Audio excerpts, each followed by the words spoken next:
Bapak Ibu, saudara-saudari yang terkasih dan juga pendengar RRI dimanapun berada.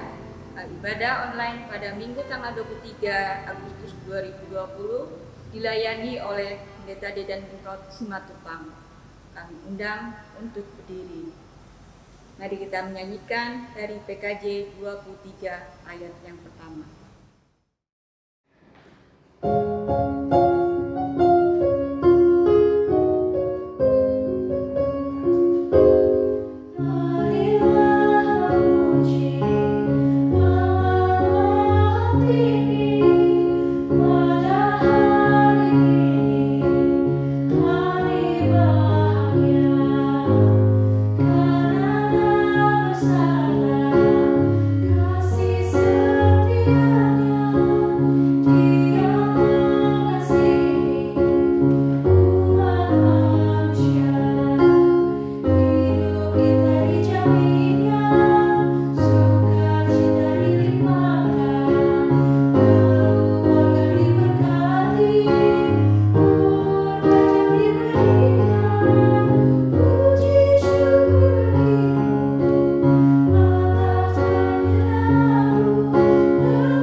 Bapak Ibu Saudara dan juga anak-anak serta pendengar RRI dimanapun saudara berada, marilah kita memulai kebaktian kita pada saat ini dalam sebuah pengakuan bahwa pertolongan kita adalah dalam nama Tuhan yang menjadikan langit dan bumi.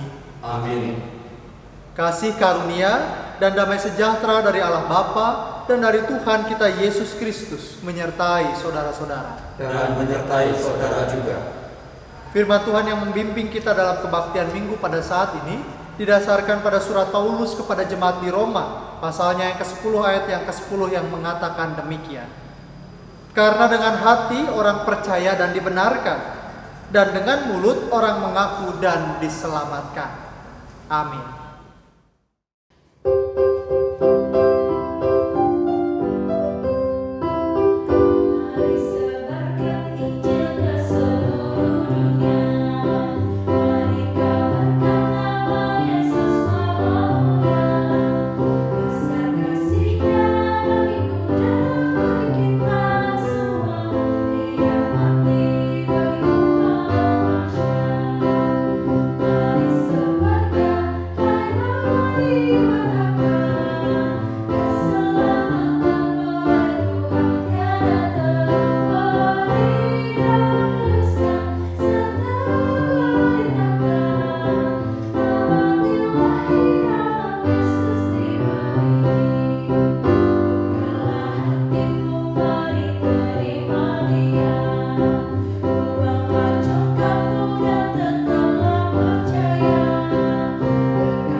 Silakan duduk kembali.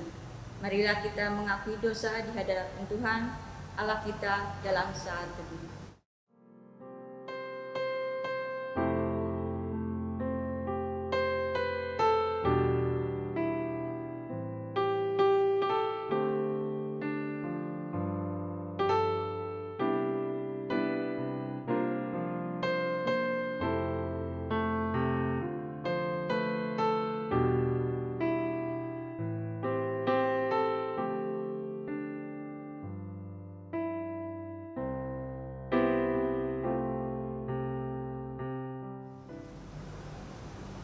Ya Tuhan yang Maha Kuasa dan Maha Pengasih, kami merendahkan diri di hadapan-Mu dan mengaku bahwa kami adalah orang-orang berdosa, seperti domba yang sesat yang berjalan menurut keinginan kami sendiri.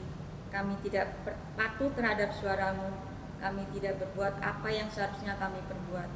Tapi kami melakukan apa yang Tuhan larang.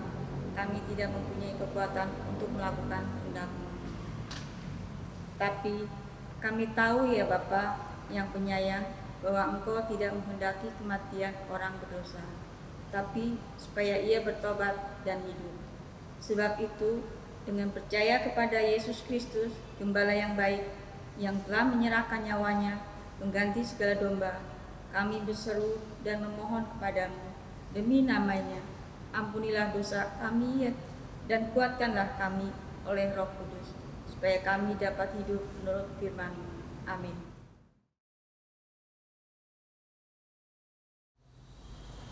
Bapak, Ibu, dan Saudara serta anak-anak, Yesaya pasal pertama ayat yang ke-18 mengatakan kepada kita demikian. Marilah, baiklah kita berperkara firman Tuhan. Sekalipun dosamu merah seperti kirmis, akan menjadi putih seperti salju. Sekalipun berwarna merah seperti kain kesumba, akan menjadi putih seperti bulu domba. Maka berdasarkan kesaksian firman Tuhan ini, bagi setiap kita yang dengan jujur dan tulus mengaku dosa di hadapan hadirat Allah, serta yang mencari keselamatan hanya di dalam Tuhan kita Yesus Kristus, bahwa pengampunan dosa dan keselamatan dianugerahkan bagi setiap kita, orang-orang yang percaya kepadanya. Amin.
Bapak, Ibu, Saudara, dan juga anak-anak serta pendengar RRI, mari kita bersama mempersiapkan hati dan pikiran kita untuk membaca dan merenungkan firman Tuhan.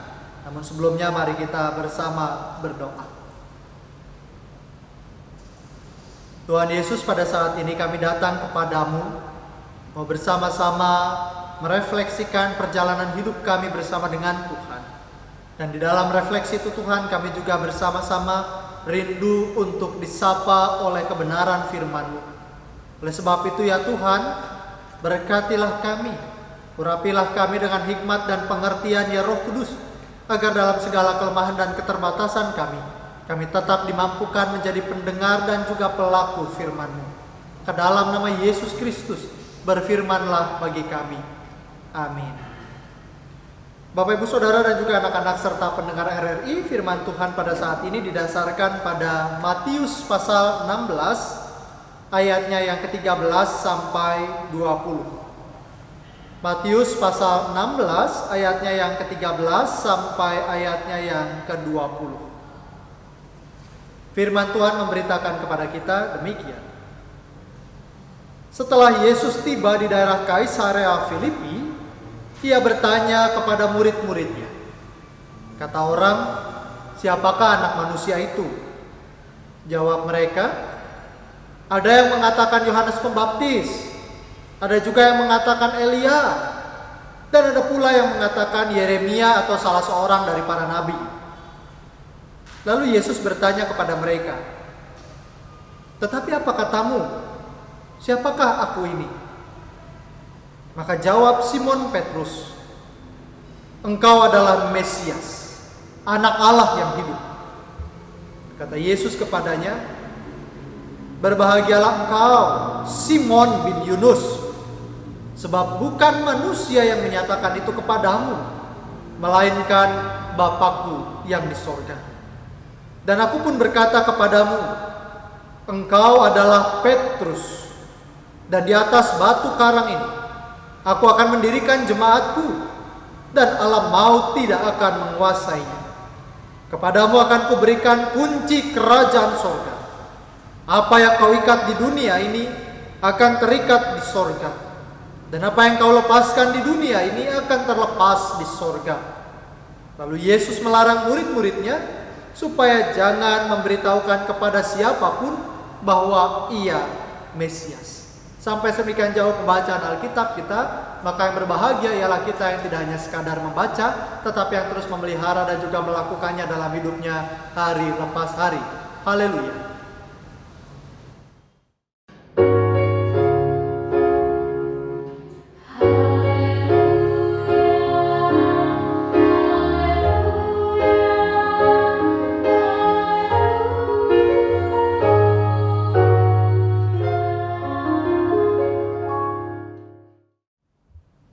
Bapak, Ibu, dan Saudaraku yang Tuhan Allah kasih, hari ini kita membaca Matius pasal 16 ayatnya yang ke-13 sampai 20. Cerita tentang pengakuan Petrus tentang siapa itu Yesus. Cerita ini dituliskan juga dalam Injil yang lain, Injil Markus dan juga Injil Lukas. Tetapi ada sesuatu yang tetap menarik yang dicatatkan dalam Injil Matius, sehingga hari ini saya secara khusus akan membedahnya dari apa yang dicatatkan oleh Matius. Bapak, Ibu, dan Saudara, kita tahu dalam bacaan kita ayat yang ke-13, Yesus mau melakukan semacam survei kecil-kecilan tentang siapa dirinya di mata publik atau siapa dirinya menurut orang. Tetapi hari ini kita mau melihat ada semacam tingkatan dari pertanyaan Yesus yang dicatatkan dalam Injil Matius. Kita mulai dari ayat yang ke-13. Setelah Yesus tiba di daerah Kaisarea Filipi, ia bertanya kepada murid-muridnya. Jadi kita bisa bayangkan, Yesus bertanya kepada semua murid-muridnya. Tidak hanya kepada satu atau dua orang saja, tetapi kepada murid-muridnya. Pertanyaannya begini. Kata orang, siapakah anak manusia ini? Di dalam Injil Matius kita tidak menunjuk langsung pada pertanyaan, kata orang, siapakah aku? Bukan. Yesus tidak bertanya kata orang siapa aku, bukan. Di Markus memang disampaikannya begitu ya, kata orang siapa aku. Tapi di dalam Injil Matius, Yesus bertanya kepada murid-muridnya, kata orang, siapakah anak manusia itu? Dalam bacaan kita tahu bahwa yang dimaksud oleh Yesus pasti adalah kata orang siapa sih aku. Tetapi Bapak, Ibu, dan Saudara serta anak-anak serta pendengar RRI, sebutan anak manusia memang bukan menjadi sebutan yang pada waktu itu hanya untuk Yesus. Di zaman itu ada orang-orang yang punya wibawa ilahi yang juga dibayangkan sebagai orang hebat dan disebut dengan gelar anak manusia. Sehingga ketika murid-muridnya mendapat pertanyaan ini dari Yesus, murid-muridnya langsung mengasosiasikan sebutan-sebutan anak manusia ini kepada orang-orang yang pernah didengarnya sebagai, oh ini Yohanes Pembaptis. Murid-murid langsung mengingat apa yang pernah dipahami oleh kebanyakan orang tentang gelar anak manusia. Ada yang mengatakan Yohanes Pembaptis, ada yang mengasosiasikannya dengan nabi-nabi yang dulu pernah ada dan nabi-nabi besar, Elia misalnya, Yeremia, lalu nabi-nabi yang lain. Dan ini yang dipahami oleh murid-muridnya dan juga orang banyak berdasarkan pendengaran atau pengamatan para murid. Bahwa kata orang, anak manusia, orang yang punya wibawa ilahi itu, orang yang punya kehebatan ilahiyah itu, ya sebatas itu tuh, Yohanes Pembaptis, Elia, Yeremia, dan lain-lain.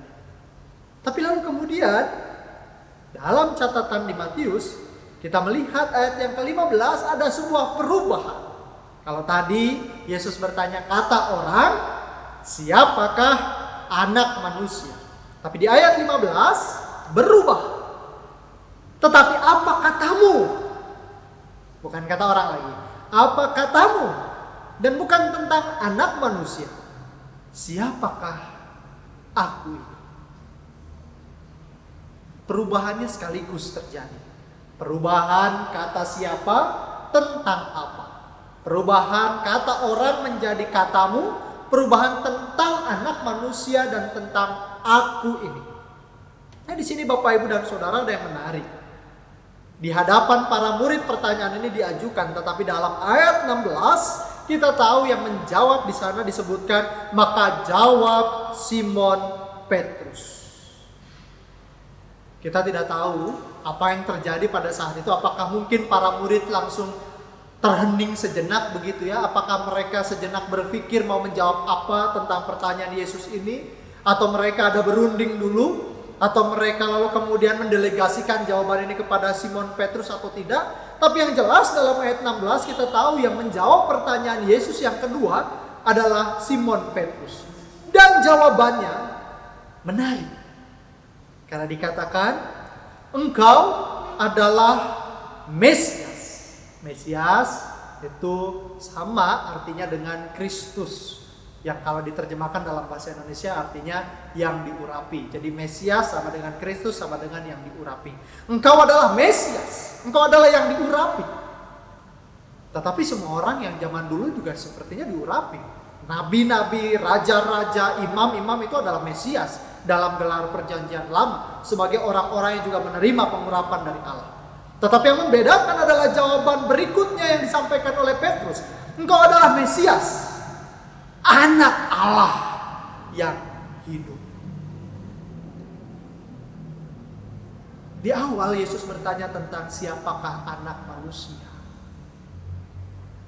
Tapi ketika pertanyaan kedua diajukan, Petrus tidak mengasosiasikan Yesus sebagai anak manusia seperti orang-orang kebanyakan mengasosiasikan Nabi dan Yohanes Pembaptis sebagai anak manusia. Tetapi Petrus, Simon Petrus mengakui, mengimani, dan menjawab bahwa Yesus adalah anak Allah yang hidup.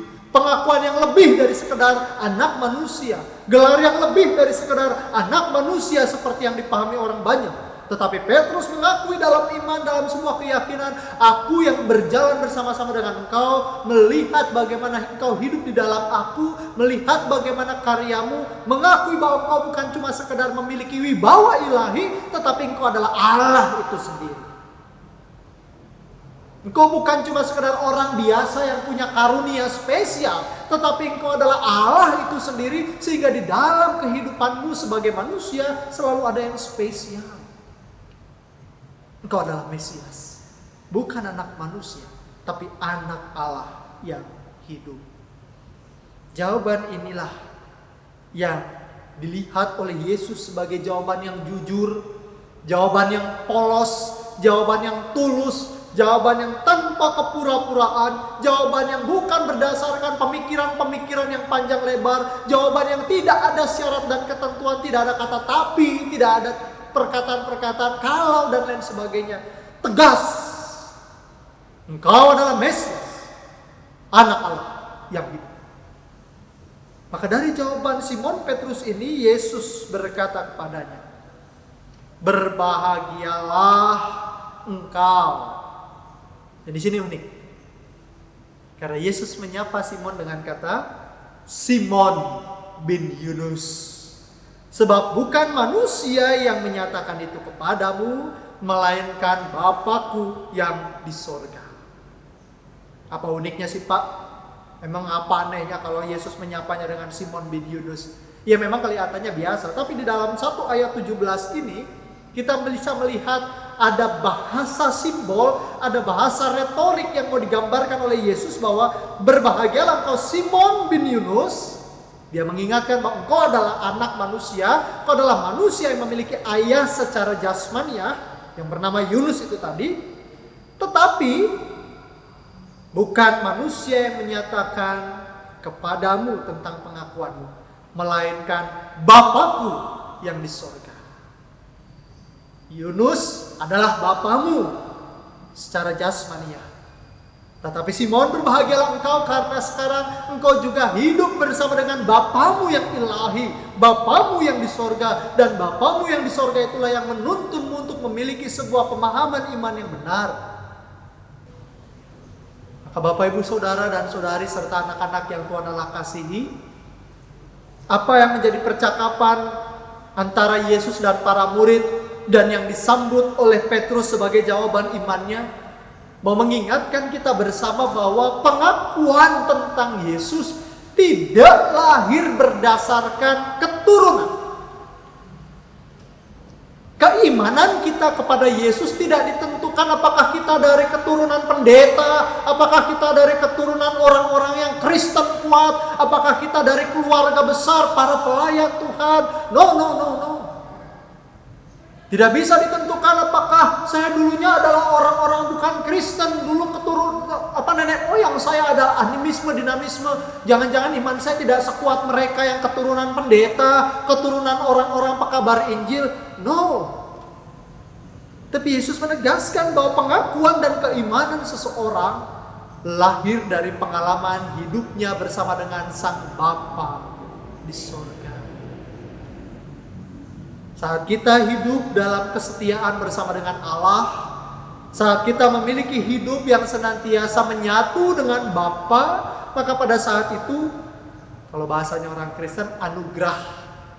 Kalau bahasanya saudara-saudara yang Muslim, hidayah gitu ya.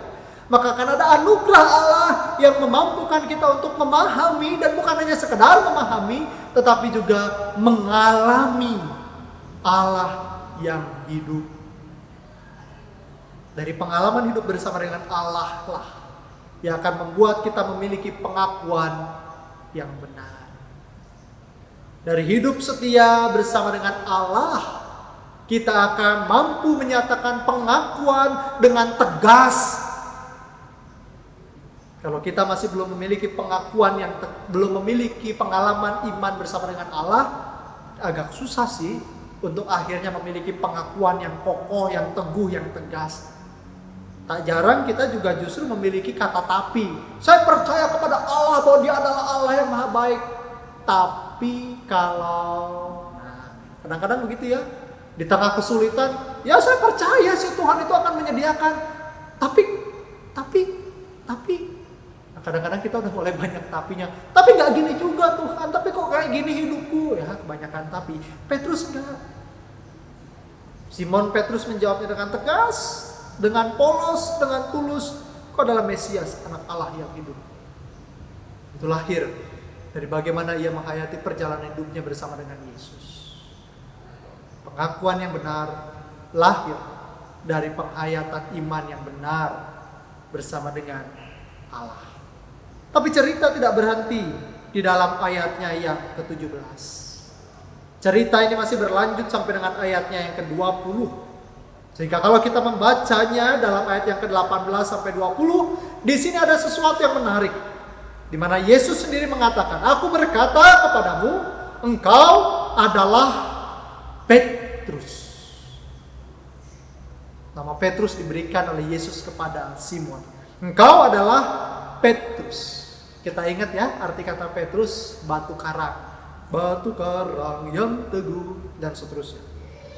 Engkau adalah Petrus, engkau adalah batu karang, dan di atas batu karang ini aku akan mendirikan jemaatku, dan alam maut tidak akan menguasainya. Nama dirinya adalah Simon.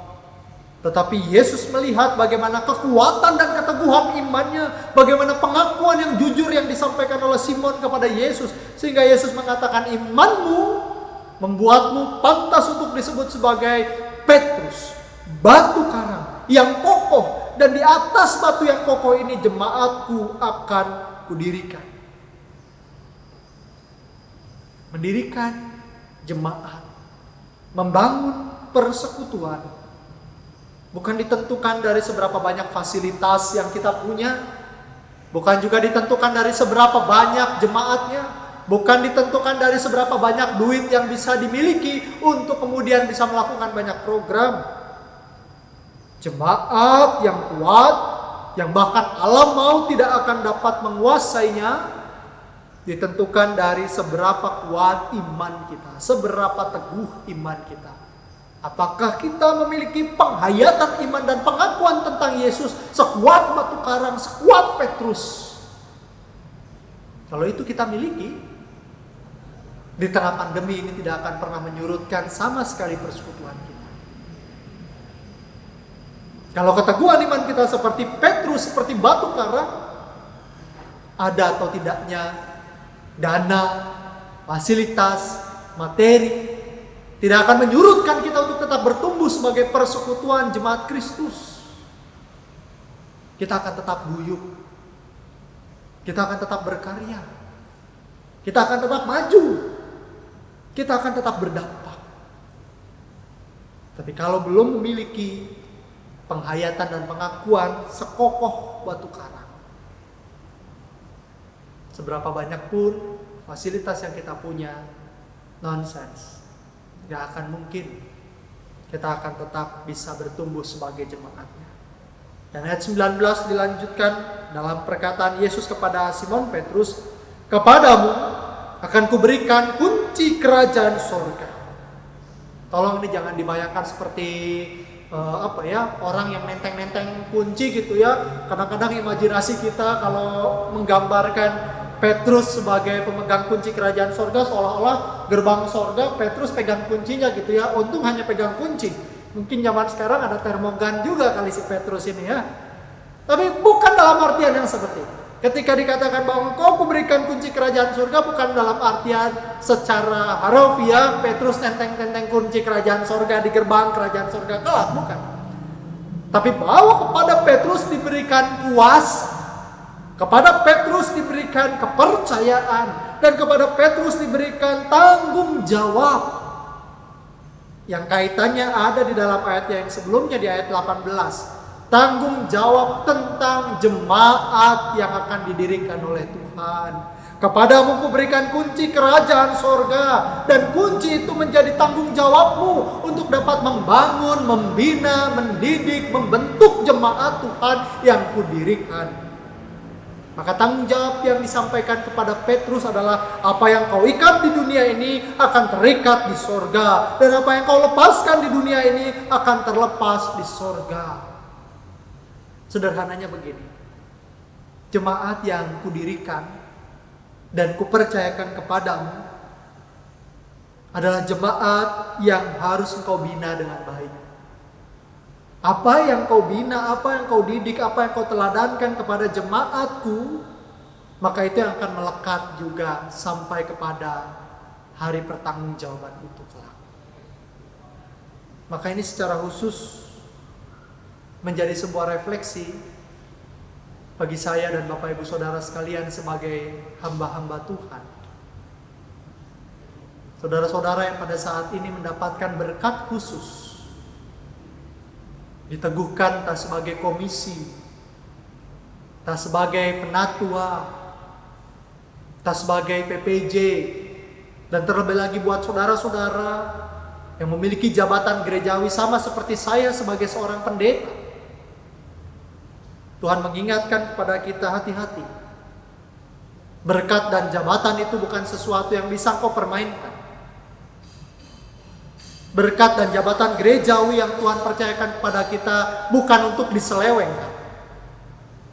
Berkat dan jabatan gerejawi yang pada hari ini diberikan dan dipercayakan kepada kita, di dalamnya ada satu tanggung jawab besar, di mana ada jemaat Tuhan yang dipercayakan kepada kita. Maka secara khusus ayat 19 ini mengingatkan para pelayan Tuhan, pendeta, penatua, komisi, dan setiap orang yang diteguhkan secara khusus dengan berkat khusus. Hati-hati. Jangan biarkan sikap hidup kita menjadi sikap hidup yang bertentangan dengan berkat yang telah Tuhan berikan. Perkataan kita, perilaku kita, gaya hidup kita pada saat ini menjadi kunci apakah orang-orang kelak akan menikmati kerajaan surga. Kalau banyak orang yang salah memahami tentang surga, maka akhirnya pertanyaannya, bagaimana dengan kita yang dipercayakan sebagai juru kunci? Adakah kita membuka gerbang itu sehingga orang-orang akhirnya mengenali Kristus, mengenali Allah, mengenali kerajaan sorga dengan benar dan tepat? Atau jangan-jangan kita yang gagal membuka kunci pengenalan itu buat orang-orang yang ada di sekitar kita. Jemaat Tuhan yang dipercayakan kepada kita sebagai hamba-hambanya, sebagai pelayan-pelayannya, Tuhan menginginkan agar kita boleh mendidiknya dengan benar, mendidiknya dengan tegas, bukan dalam artian galak dan marah-marah, tetapi dengan sikap yang betul-betul setrik pada jalan Allah, yang betul-betul sesuai pada relnya. Jangan biarkan melihat jemaat Tuhan yang menyimpang dan kita sebagai pelayan-pelayannya hanya diam. Pengakuan kita yang benar tentang Kristus seharusnya membuat kita juga punya keteguhan seperti batu karang untuk tetap berjalan pada relnya. Dan ketika kita juga dipercaya sebagai hamba-hambanya, memimpin, membina, mendidik jemaat Tuhan, maka seharusnya kita juga memiliki sikap seperti batu karang yang mendidiknya dengan tegas, disiplin, dan pada sikap yang benar. Karena itu tidak mudah. Tetapi sekali lagi, bukankah berkat Tuhan diberikan bagi kita? Bahkan buat semua orang percaya, hamba-hamba Tuhan seluruhnya, murid-murid Tuhan secara seluruhnya, bukan hanya penatua, pendeta, komisi yang diteguhkan secara khusus, tetapi buat kita semua sebagai warga jemaat. Kunci kerajaan sorga dititipkan kepada kita, agar orang-orang di luar sana yang belum mengenal Kristus boleh mengenal Kristus karena kita membuka gerbangnya dan mengizinkan, bahkan mengarahkan semua orang untuk datanglah, Allah menyambutmu dalam kerajaan sorga. Maka selamat menikmati tugas perutusan kita dari pengakuan kita. Amin.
Bapak dan Ibu, kami undang untuk bangkit berdiri.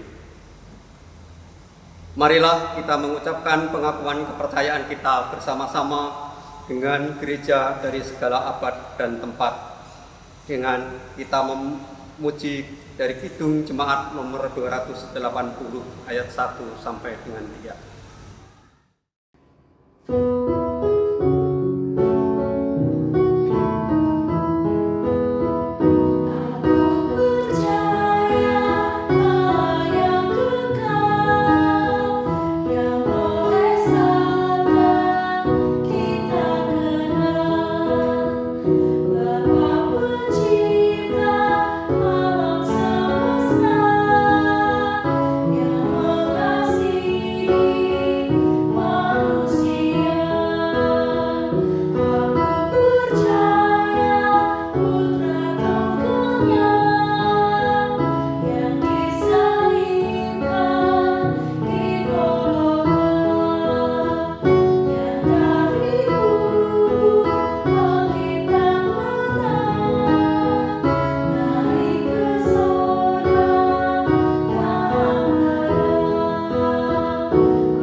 Jemaat dimohon duduk kembali.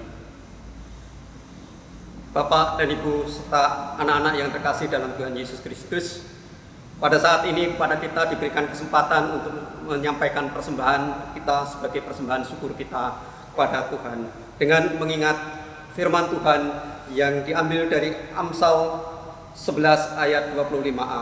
Siapa banyak memberi berkat diberi kelimpahan.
Jemaat dimohon untuk berdiri. Mari kita menyampaikan persembahan kita dalam doa. Tuhan Allah Bapa yang bertata dalam kerajaan surga mulia, Tuhan yang kami puji, kami sembah. Segala puji, hormat Bapa kami panjatkan kepadamu pada saat ini, karena Tuhan berikan kepada kami kesempatan untuk dapat memberikan persembahan yang kami yakini juga hanya daripadamu ya Bapa. Kiranya Engkau berkati persembahan ini agar dapat berguna untuk mendukung pelayanan di gerejamu di GKP Bogor ini ya Bapa. Berkati tangan-tangan yang memberikan persembahan ini agar mereka pun senantiasa diberikan untuk senantiasa bersyukur dalam berkat-Mu ya Bapa. Berkati tangan-tangan yang mengelola persembahan ini agar dapat dikelola dengan baik dan benar, dikelola dengan takut akan Tuhan, sehingga dapat menjadi kemuliaan dan keluhuran nama-Mu. Ajarkan kepada kami Bapa untuk dapat mempersembahkan yang terbaik. Dalam Kristus Yesus doa ini kami mohonkan. Amin. Jemaat dipersilakan duduk kembali. Bapak, Ibu, Saudara, dan juga anak-anak, mari kembali kita bersama-sama datang ke hadirat Tuhan di dalam doa menyampaikan permohonan syafaat kita yang diakhiri dengan mengucapkan doa Bapa kami bersama-sama. Mari berdoa. Tuhan Yesus, pada saat ini kami datang kepadamu dalam syafaat kami. Bersama-sama kami turut berdoa bagi orang-orang yang pada saat ini sedang mengalami kelemahan secara fisik. Secara khusus Tuhan, kami bersama berdoa untuk pemulihan bagi Ibu Yunidani yang sampai dengan saat ini masih berjuang untuk proses kemoterapi. Kami juga berdoa untuk Ibu Rustina pasca operasi. Biarlah Tuhan juga yang terus memulihkan agar kondisi jahitannya tetap baik dan dalam proses pemulihannya boleh berjalan dengan baik dan lancar. Kami juga bersama berdoa untuk proses pemulihan bagi Bapak Wasito. Tuhan juga yang terus menguatkannya agar dalam proses hemodialisanya Pak Wasito juga tetap dalam keadaan baik. Demikian juga untuk setiap orang tua kami yang lemah secara fisik maupun saudara-saudara kami yang pada saat ini sudah menderita sakit penyakit dalam kurun waktu yang cukup panjang. Kiranya Tuhan juga yang senantiasa menguatkan, Tuhan yang memberikan pengharapan, dan Tuhan juga yang memeliharakan kehidupan saudara-saudara kami. Kami juga bersama berdoa ya Tuhan untuk orang-orang yang sedang mengalami sakit atau kelemahan secara mental. mereka yang pada saat ini sedang mengalami banyak tekanan dalam pekerjaan ataupun sedang mengalami banyak persoalan ataupun pergumulan hidup. Biarlah Tuhan yang menguatkan setiap mereka. Tuhan yang memampukan saudara-saudara kami untuk terus bersandar hanya kepadamu dan mencari setiap jalan keluar dari berbagai persoalan hanya di dalam Tuhan. Jauhkan dari hal-hal yang dapat mengganggu kejernihan berpikir. Biarlah kami semua tetap terus mengandalkan Tuhan dalam setiap pengambilan keputusan kami. Kami juga bersama berdoa ya Tuhan untuk kehidupan bangsa ini yang masih terus dilanda dengan proses menyelesaikan COVID-19. Dari hari ke hari kami terus melihat bahwa kasus positif selalu ada dan masih belum ada tanda-tanda adanya penghentian ataupun stop dari penyebaran ini ya Tuhan. Kami tahu bukan hal yang mudah untuk menyelesaikan ini, tetapi biarlah Engkau yang memampukan kami untuk kami boleh bahu-membahu, tetap patuh pada protokol kesehatan dan mendukung setiap kebijakan yang baik. Walaupun kami tahu Tuhan, dalam kebijakan-kebijakan yang ada, tidak selalu kebijakan itu menjadi sesuatu yang mudah. Tetapi kami juga sadar bahwa pemimpin kami juga mengambil berbagai kebijakan dalam situasi yang tidak mudah. Maka kiranya Tuhan yang memampukan seluruh warga negara untuk mau saling memahami, saling mengerti, dan terus saling mendukung dalam hal kebaikan. Kami juga berdoa untuk sahabat-sahabat kami yang pada saat ini sedang berjuang mencari sekolah, terutama anak-anakmu yang sudah menyelesaikan SMA dan masih menunggu kabar di mana mereka akan melanjutkan di perguruan tinggi. Tuhan yang memberkati setiap mereka agar kampus yang akhirnya menerima mereka menjadi kampus yang terbaik, kampus yang tepat sesuai dengan minat dan mimpi anak-anakmu ini ya Tuhan. Kami juga bersama berdoa untuk orang-orang yang sedang mencari pekerjaan. Mereka yang sebelumnya terdampak karena COVID-19 harus berhenti dari pekerjaan. Biarlah anak-anakmu ini, saudara-saudara kami, kembali boleh memperoleh pekerjaan yang tepat sesuai dengan kemampuan dan kapasitasnya. Dan kami juga boleh mendapatkan berkat-berkat Tuhan, kecukupan hidup kami melalui pekerjaan yang digeluti. Kami juga berdoa untuk saudara-saudara kami yang sedang merintis atau sedang menggeluti sebuah usaha. Biar usaha yang dilakukan, usaha yang dirintis menjadi usaha yang baik, dijauhkan dari berbagai orang-orang yang curang, orang-orang yang akan berlaku jahat terhadap usaha kami ya Tuhan. Tetapi biarlah saudara-saudara kami terus boleh menjalani bisnisnya dengan baik, sekalipun dalam kondisi yang tidak mudah seperti saat ini, kiranya Tuhan senantiasa mencukupkan. Kami juga berdoa ya Tuhan untuk saudara-saudara kami yang sedang mengandung, mereka yang pada saat ini sedang berjuang keras menjaga kesehatan dirinya dan juga janin yang ada di dalam kandungannya. Biarlah saudara-saudara kami diberikan kekuatan untuk tetap memeliharakan keadaannya, kesehatannya dengan baik sampai tiba masa persalinan. Dan kami percaya Tuhan juga akan memampukan saudara-saudara kami untuk terus dalam keadaan baik sampai tiba masa persalinannya kelak. Kami juga berdoa untuk teman-teman sebangsa kami, mereka yang pada saat ini mengalami bencana alam, secara khusus teman-teman kami yang ada di Sumatera Utara, di daerah Karo, yang pada saat ini terkena dampak dari erupsi Gunung Sinabung. Tuhan yang memberkati setiap mereka. Dan kami juga pada saat ini berdoa ya Tuhan, agar kondisi negeri ini senantiasa boleh dijaga oleh Tuhan, terutama dari berbagai isu-isu moral dan sosial. Orang-orang yang pada saat ini masih marak mengalami kasus kekerasan, orang-orang yang pada saat ini menjadi korban dari intimidasi, orang-orang yang pada saat ini menjadi korban dari pelecehan. Kiranya Tuhan yang menguatkan setiap mereka. Jika ada trauma yang timbul dari semua itu Tuhan, kiranya Tuhan yang memulihkan kondisi hati dan mental saudara-saudara kami. Kami juga bersama berdoa ya Tuhan untuk penegakan hukum di negeri ini. Ada banyak kasus-kasus hukum yang masih tergantung. Ada banyak kasus-kasus hukum yang belum mendapatkan penyelesaian dengan jelas. Kiranya Tuhan yang membuka mata bagi setiap penegak hukum agar dapat menentukan keputusan hukum yang terbaik, yang tepat, yang adil. Dan kami percaya Tuhan yang memampukan setiap mereka. Inilah doa syafaat kami ya Tuhan, ke dalam cinta kasih-Mu kami sampaikan semua permohonan kami, dan kami percaya di dalam Tuhan kami semua mendapatkan rencana yang terbaik. Inilah doa kami Tuhan, bersama-sama kami menutupnya dalam doa yang Kau ajarkan kepada kami demikian. Bapa kami yang di surga, dikuduskanlah namamu, datanglah kerajaan-Mu, jadilah kehendak-Mu di bumi seperti di surga. Berikanlah kami pada hari ini makanan kami yang secukupnya. Dan ampunilah kami akan kesalahan kami, seperti kami juga mengampuni orang yang bersalah kepada kami. Dan janganlah membawa kami ke dalam pencobaan, tetapi lepaskanlah kami dari yang jahat. Karena Engkau yang punya kerajaan dan kuasa dan kemuliaan sampai selama-lamanya. Amin.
Bapak Ibu Saudara serta anak-anak dan juga pendengar RRI, penghayatan iman hidup bersama dengan Yesus akan melahirkan pengakuan yang benar tentang Dia. Dan di balik pengakuan yang benar tentang Tuhan kita Yesus Kristus, di dalamnya kita juga dipercayakan tanggung jawab untuk mempersaksikannya. Maka kini jadilah saksi-saksi Kristus dalam berkat-Nya. Kasih karunia Tuhan Yesus Kristus dan kasih Allah dan persekutuan Roh Kudus menyertai saudara-saudara. Amin.